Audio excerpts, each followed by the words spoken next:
And 2 weeks ago, I declared like a goodbye to everybody because apparently I don't know how to look at a calendar. Could happen to anybody. Could happen to anybody, you know. I thought that this was going to be Christmas week between Christmas and New Year's. So surprise! I did the very dramatic end of year thanking everybody, and then here we are one more time. But I we're going to today's show. This was Carrie's idea. We're going to talk about the things that we're thankful about politically. And it is quite honestly, Carrie, it's a good time to be a Democrat, right? I mean, to be a liberal, because we have an opposition that has completely lost touch with reality. They're operating under some different wavelengths, universe, parallel universe or something.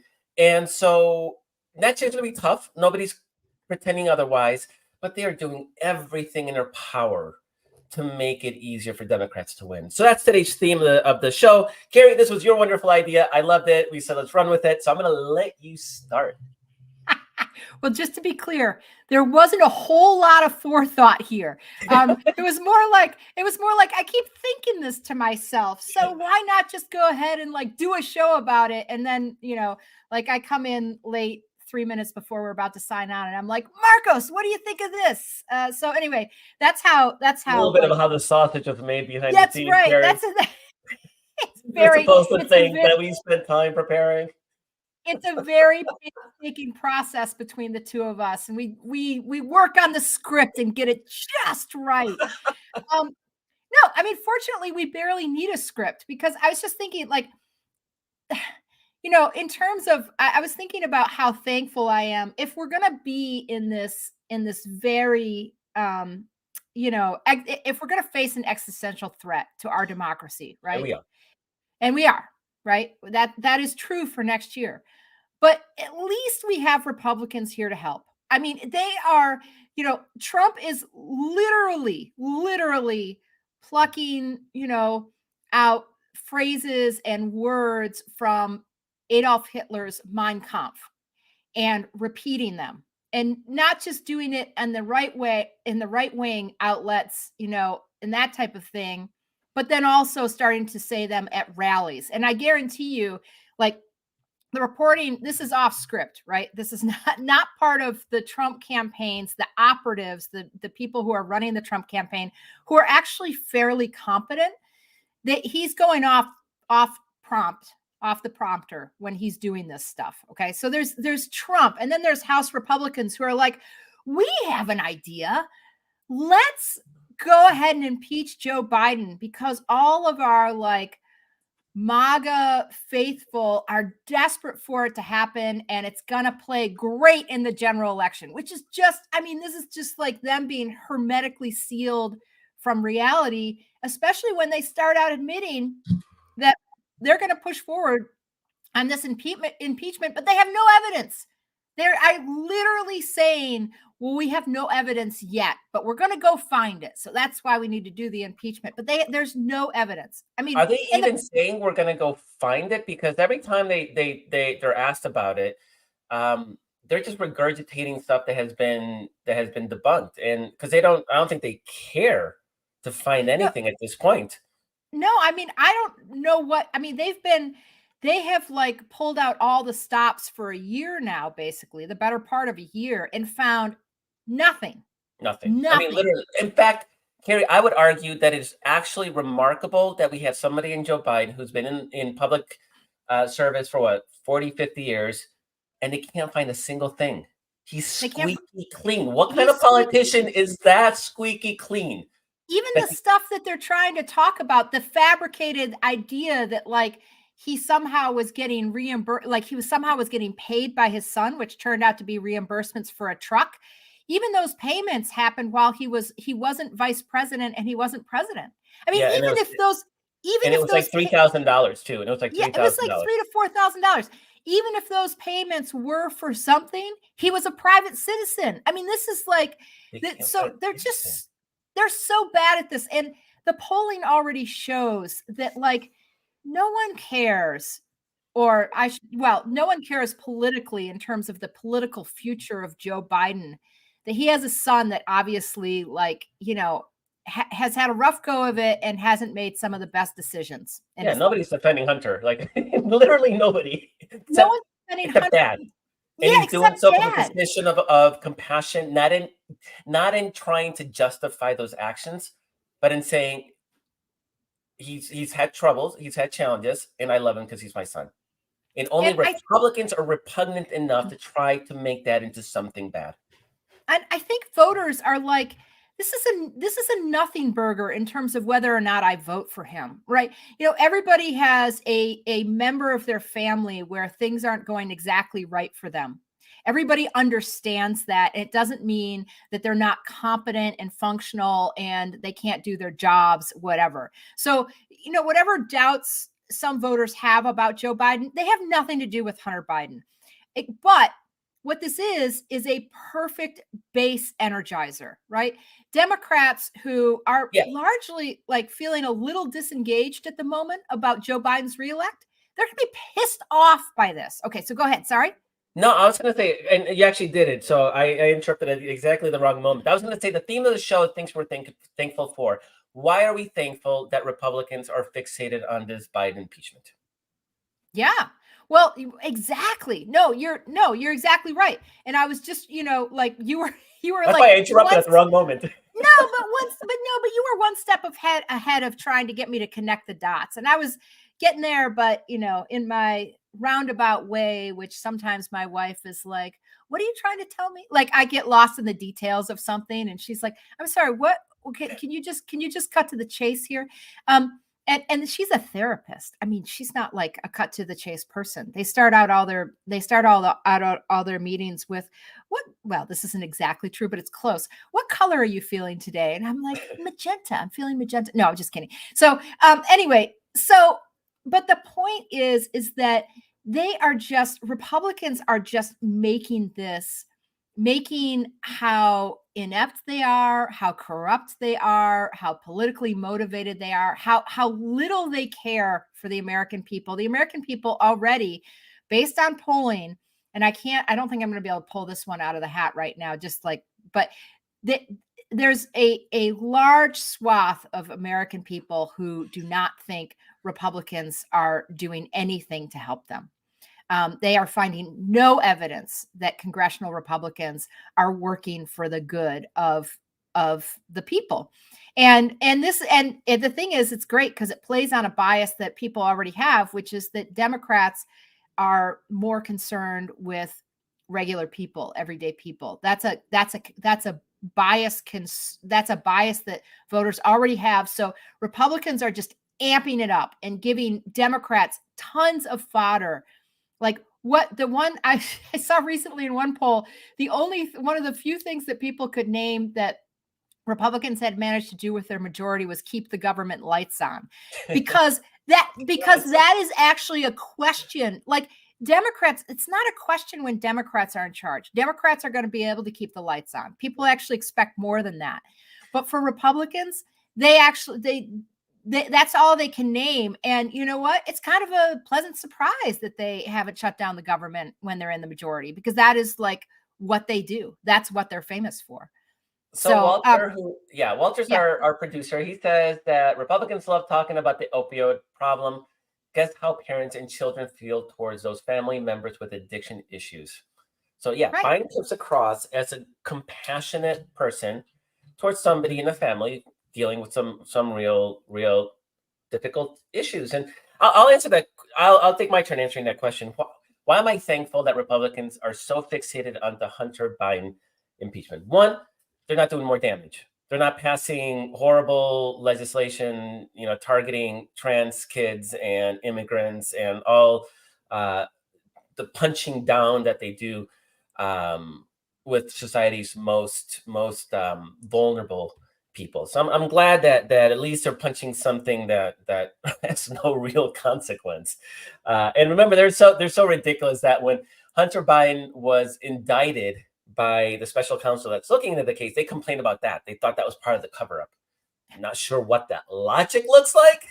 Yeah. but if the indictment, it's part of the cover-up. If they don't indictment, it's part of the cover-up. I mean, so it's clear that they're making it so obvious that they're flailing. They got nothing. They got nothing. Yeah. They got nothing. This is number two.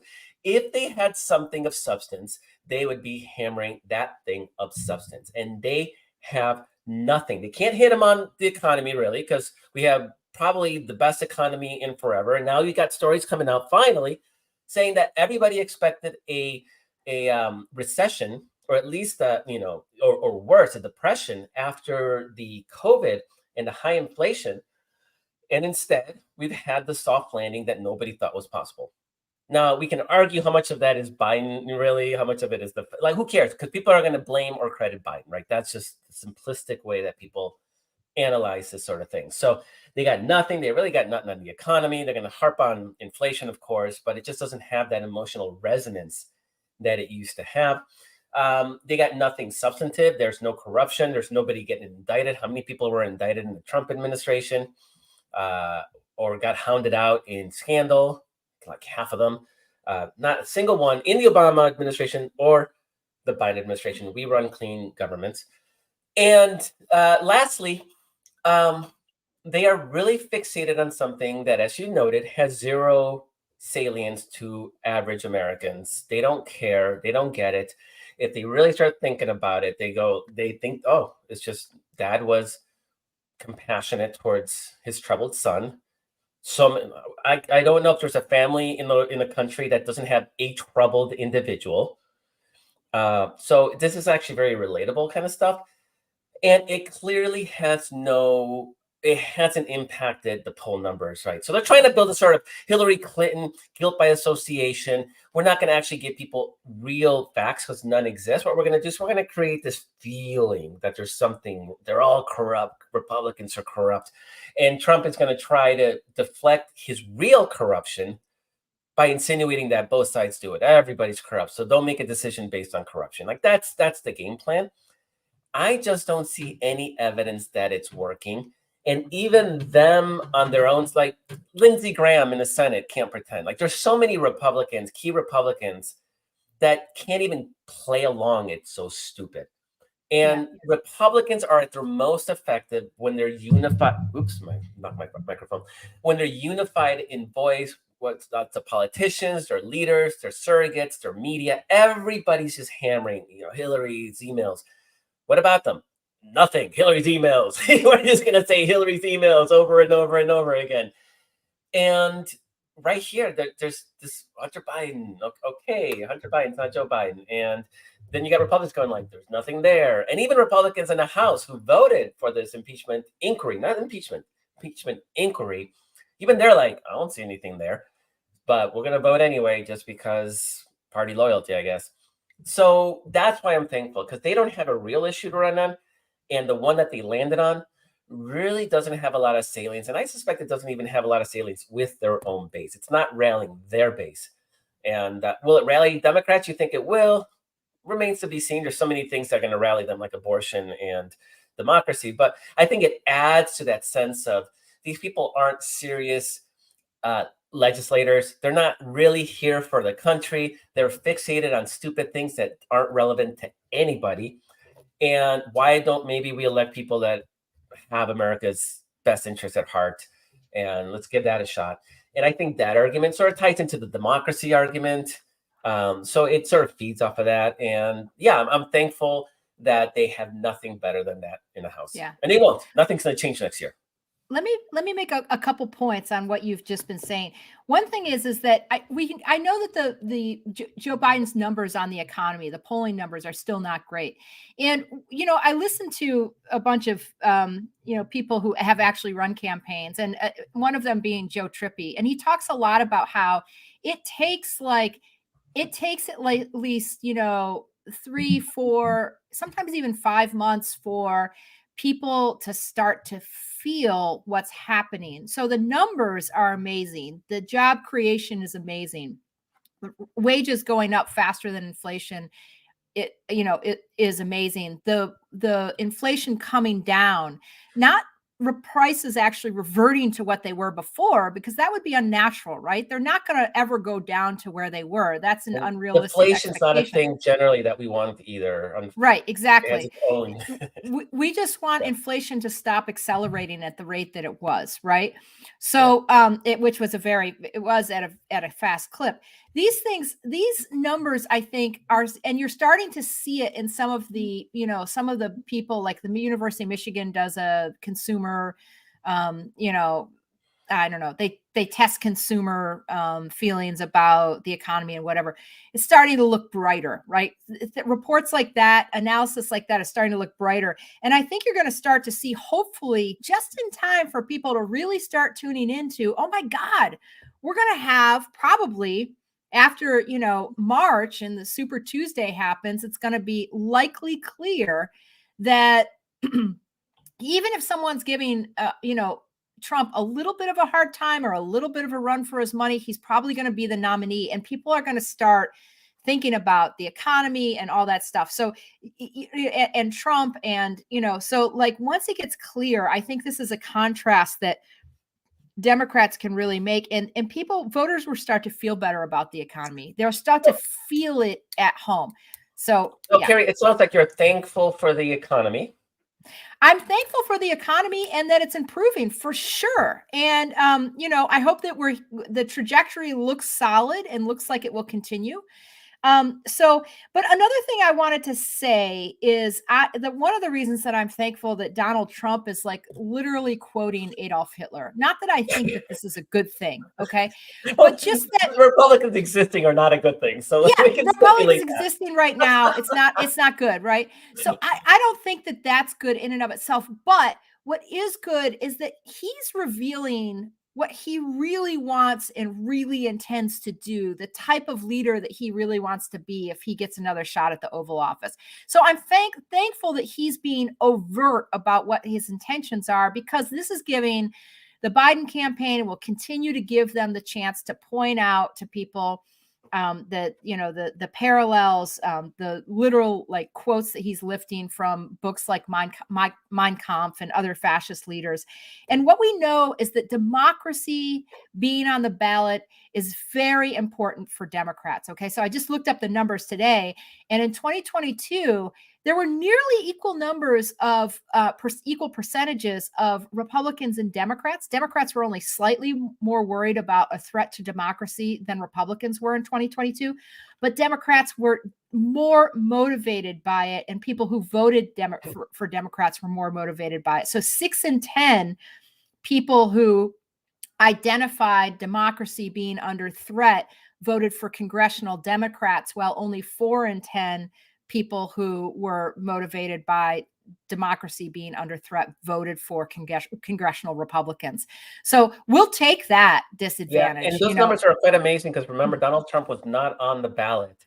So that was an argument that Democrats were making, that the Republican Party was an extension of Donald Trump. That's a much harder argument to make than, look, that's Donald Trump. And he's literally citing fascist leaders. And he's literally saying he's going to be a dictator on day one. Literally being a dictator on day one. So that those numbers existed in that midterm election is just a testament to how deeply afraid voters are. And that's gonna amp up by 1,000 in 2024. Right. And here's can I add another thing I'm thankful for? Yeah, of course. Well, I mean, I don't want people to think I'm actually thankful for this, but I'm thankful for what we can do with it. Okay. Which is one of the big, so I've been fascinated by this idea of the American dream. It's something that, and really how hollow and even dead it feels to people. There was a Wall Street Journal poll past couple weeks, and I can't remember the exact, it was like 30, something like only 32% or 36% maybe tops, but it was like around that many people said that they thought the American dream was still achievable. The idea that if you worked hard, you could get ahead, right? And so I keep arguing that as part of its economic pitch, the Biden campaign needs to reimagine what the American dream is. I mean, drastically reimagine it, and maybe not even use the words American dream. That's what that's what Jennifer Fernandez Ancona was arguing last week, was that like, I asked her about the American dream. She's like, it so doesn't resonate with people, like maybe just don't even bring it up. That's about what she said. So, but I think that one of the things she said in their research that they had done at Way to Win was that it was hard for people to dream right now because their biggest dream is simply stability. Stability was a word that came up over and over and over again. People seeking, voters seeking stability. And I think that's fascinating. She was talking about people having the freedom to thrive rather than the American dream. But this idea, if stability is what people are really desperate for, who isn't gonna be a stable person in office? Joe Biden or Donald Trump? I mean, Donald Trump is the essence of instability. Chaos. The essence. Chaos. He is chaos. Yes, he is complete chaos. And now, some Republican voters do think of Donald Trump's economic sort of agenda and his economic record as being stable, right? It's increased stability. That is just a complete mirage. But the point is that I think that just like with this Joe Biden impeachment, just like with Trump quoting Hitler, this is another thing that that Democrats can really do something with, is play on people wanting stability in their lives, and that Donald Trump is just an agent of chaos always. Yeah, and if your argument is that Joe Biden, and this is a sort of a big sort of narrative about Joe Biden, said he's the old boring guy, right? It's another name for stability, right? Because stability is like, it's the opposite of it. You don't want to be entertained with your family's finances. Yeah. This is not a place to live on the edge, and this is why actually inflation does have some resonance, right? Because it is instability. When you expect to pay a certain amount in groceries and suddenly that number goes up, that's instability. Which is why it's nice that inflation's coming down. People start to know what to expect. And so, yeah, boring old guy, maybe it's not so bad after the chaos. And I actually think that was a big factor in Biden winning in 2020, was the idea of stability over the Donald Trump chaos. And he is literally promising chaos. Like he's not pretending otherwise. And so, yeah, I'm thankful that there's no dog whistling going on. He's not wink wink to his supporters. He's literally stating what he wants to do. And it's fucking terrifying to anybody paying attention. And more people, like you said, after the primaries are going to really start paying attention. We have time for one more issue. Can I grab it, Carrie? Oh, okay. So yeah, do you want to grab it? You go ahead. Sure. Maybe we might have a little more time, so I'll try to be quick. But abortion, and I'm not. That's thankful. What I was going to grab. All right. Yes. All right. Okay. Obviously, we're not thankful that we're having to fight this fight, right? But I will say what I am thankful for is that any pretenses and excuses and rationales that Republicans were throwing out that they're reasonable on the issue are out the door, right? This idea that, they do care about a woman's health and medical exceptions. And then seeing what happened to Katie Cox in Texas, and it's happening, that just opened up the door to coverage of similar situations all over the country, where you have Republicans preventing women from having life-saving medical care because of their ideologies, really sort of putting an exclamation point to the fact that there's no such thing as an exception for the health and life of the mother. It doesn't exist. They will do everything possible to kill a woman rather than let her actually have life-saving medical care. And so remind people of who Katie Cox is. I know you said in Texas, but like, just for someone who hasn't been No, Katie Cox needed her child is non-viable. Yep. And carrying this non-viable child was actually in danger. Yeah, fetus. Yeah. I mean, she very much wanted a child, another.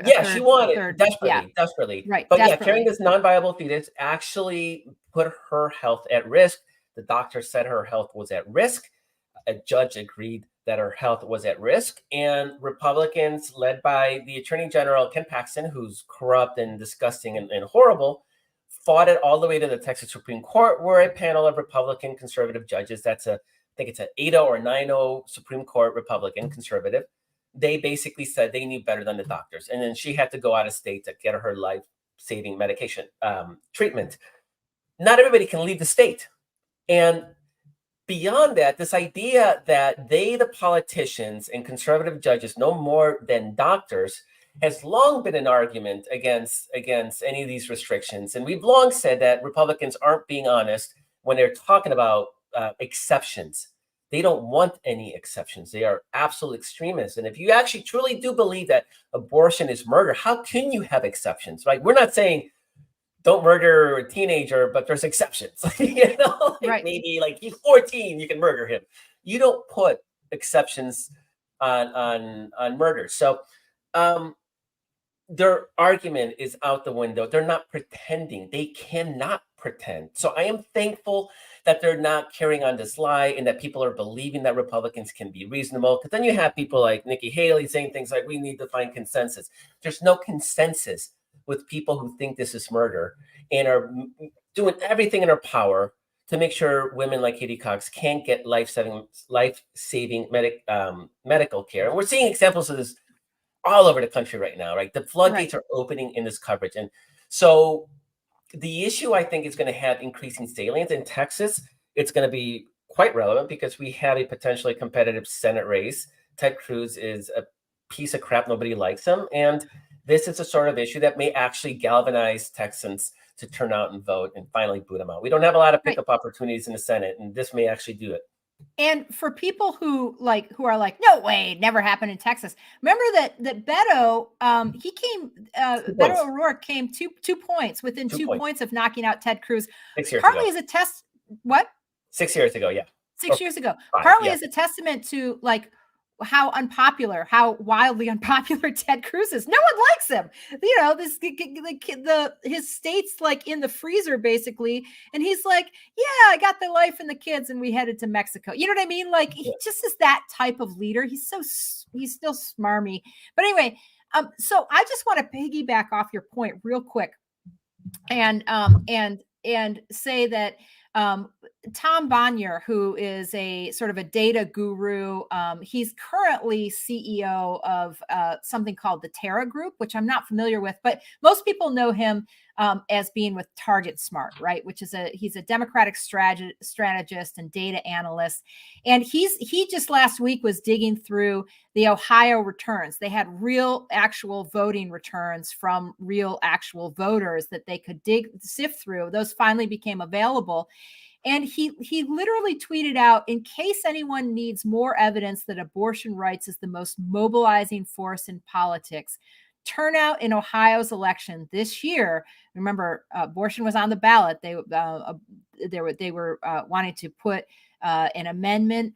They wanted to codify into the Constitution that you could make your own decisions about what kind of reproductive care to get, right? Turnout in Ohio's elections this year with abortion rights on the ballot was 95% of the 2022 general election. So So 2022 is an actual midterm. This is an off-year election, and they nearly matched that turnout because both abortion was on the ballot and actually also legalizing marijuana was on the ballot. But it's just shocking. Just to throw in a couple of numbers, and then I'll cede the floor to you. But he said, turnout among women under the age of 50 was at 113% of 2022 levels.